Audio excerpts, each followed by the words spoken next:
When a new NBA season begins, there are always a lot of unexpected things happening, and because of how early in the season it is, it's hard to decipher whether these things are flukes or if they are genuine breakouts. Good teams can start slow, bad teams can start surprisingly hot, and players come out of nowhere all the time doing things that nobody thought they were capable of. Well, we are now over a month into the new season, so the sample size is no longer insignificant, and some of these abnormalities have continued to stick around, and that brings us to today's video.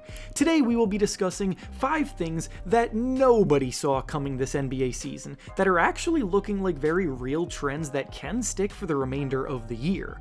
We'll also be continuing the conversation over in my Raptive community, so come join us using the link either in the description or pinned comment for even more exclusive basketball content. Before we start though, it turns out a good amount of you watching right now aren't even subscribed to the channel, so if you enjoy the content, consider hitting the subscribe button, as not only does it help out a ton, but it also very much appreciated. Now with that being said, let's begin. The first thing we'll be discussing today that nobody saw coming is how Tari Eason is leading the entire NBA in three-point percentage. The league's leader in three-point shooting every year is typically a player that makes sense when you see it. Just to give a few examples, last year's leader in three-point shooting percentage was Seth Curry, a known sharpshooter. In 2024, the leader was Grayson Allen, a known sharpshooter. In 2023 and 2022, the leader was Luke Kennard back-to-back years. In 2021, the leader was Joe Harris, and in 2020, the leaders were George Hill and JJ Redick. Every single player that was just named has made their name in the league based around their pure shooting stroke, but Tari Eason is the furthest thing from a known sharpshooter, and quite frankly, before this year, he was known as probably the opposite. This is absolutely not meant to come off as me saying that Eason was a bad player throughout his career up until this point, because that is very much not true. Eason had been establishing himself as one of the league's best bench contributors for Houston through 3 seasons. He was just doing so in many other different ways. He's an incredibly athletic bundle of energy with solid length for a forward, and a skill set that allowed him to fill many different roles as a bit of a jack-of-all-trades type of utility guy. In his first 3 seasons, though, he was shooting either at or above league average from 3, shooting 34% from deep as a rookie, 36% from 3 in his second year, and then 34% again last season, proving he was capable but not necessarily prolific in this regard. And yet, somehow, someway, he has come out this season and made it part of his game that he is apparently prolific in now, hitting a ridiculous 51% of his threes so far this season. And the best part is he's doing it while also taking a career-high 5 threes per game on average, which is absolutely a substantial sample size to take into account. Now, realistically, I think it's fair to say that there's probably a decent chance he won't be able to hold this title throughout the entire season, but it is absolutely noteworthy that he has made such substantial progress as a shooter to the point that he's knocking them down at a rate nobody saw coming.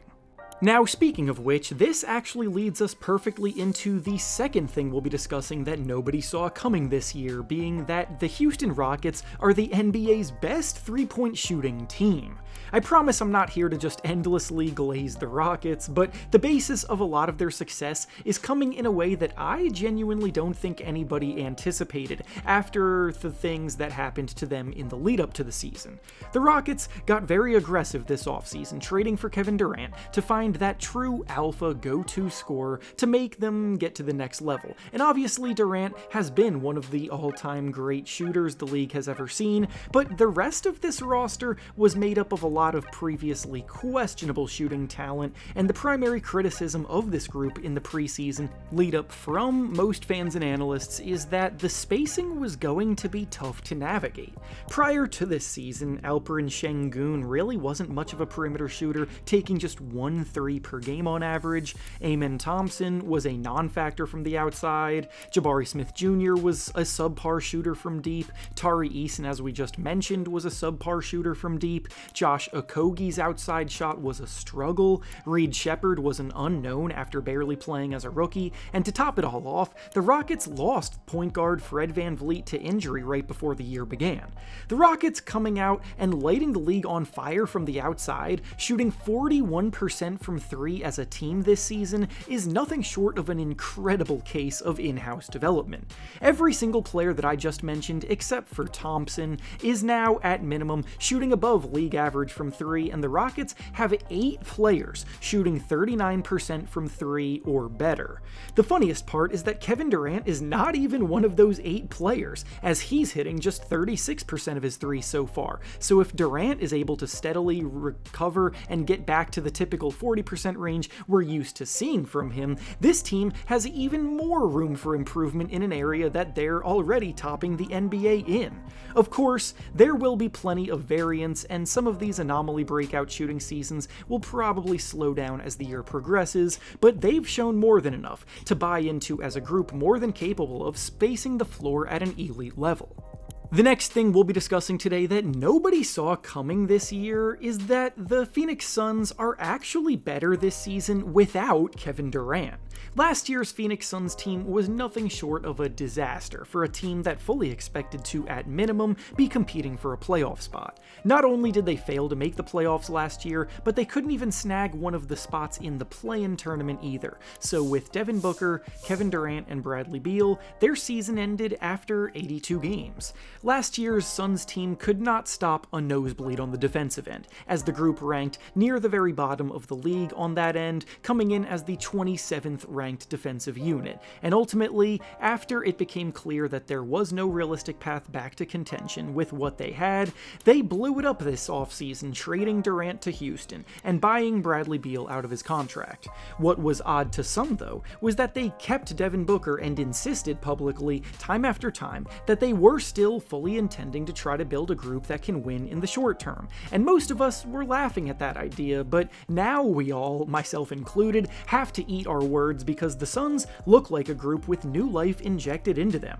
The Suns right now have a record of 12-8, sitting in 6th place in the Western Conference standings, and what's most notable is the fact that they have completely shifted the culture on the defensive end and are now a top 10 ranked defense. If you haven't already, I think it's officially time for everyone to apologize to Dillon Brooks, because ever since he was scapegoated in Memphis and banished to the Shadow Realm there, he has now gone to 2 different teams and helped completely revive their once dead defense both times. The Rockets before Dillon Brooks came were the 2nd worst ranked defense in the NBA, and then after Brooks arrived, they shot up to the top 10. The Suns were a bottom 5 defense last year, and now with Brooks setting the tone, they are also a top 10 defense. This group also has much better depth throughout the rotation than last year's team had. They actually play together with a system that gets everybody involved, and I never thought I'd be saying this, but they may actually prove to be good enough to snag a playoff spot in a pretty tough conference. The next thing we'll be discussing that nobody saw coming this season is the superstar leaps being taken by both Tyrese Maxey and Austin Reaves. A true superstar leap is a rare occurrence if you're not a player that comes into the league expected to be the next big thing. Of course, a player like Victor Wembanyama is making the jump when he was hyped up as a once-in-a-lifetime type of talent, but most of the time players have realistic expectations, and if they are able to exceed those expectations, they can become solid all-star talents. There's a huge gap between being an all-star and being a superstar, though, and yet both of these guys are genuinely performing at the highest level for a guard, which has been wonderful to see play out as a basketball fan. Maxey is probably less shocking than Reaves, but it is still shocking nonetheless to see him doing what he's doing for Philadelphia. Last season, due to all of the injuries to his teammates around him, Maxey got his first taste of what it was like to be a team's #1 option, and honestly, he didn't handle it very well.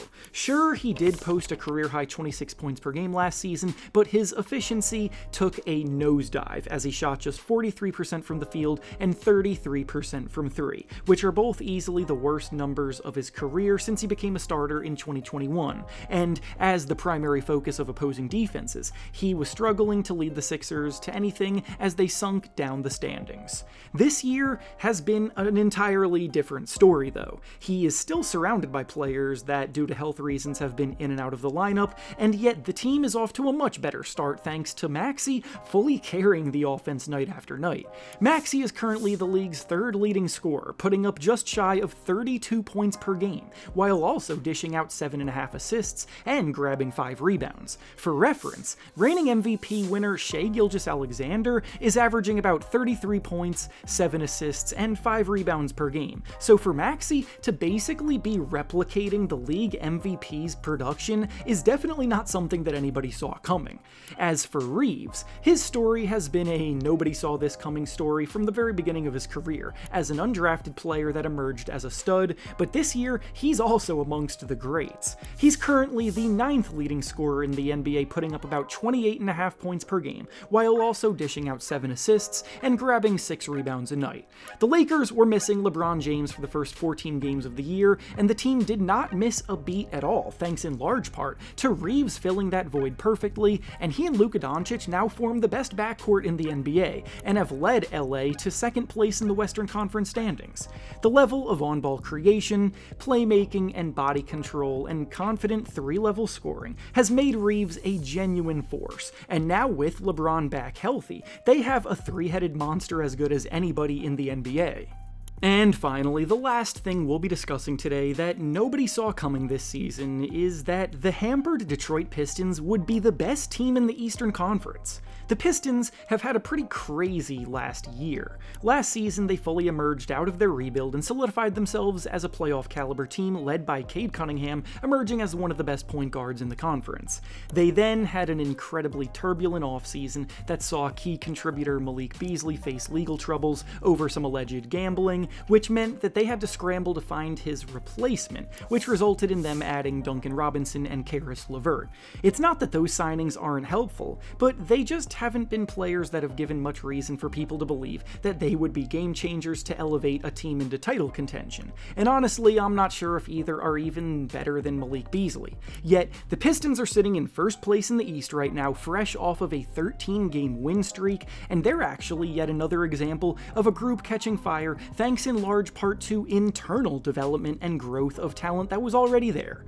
The Pistons haven't even gotten Cade Cunningham at his best yet this season, and yet they are still winning at such a blistering rate.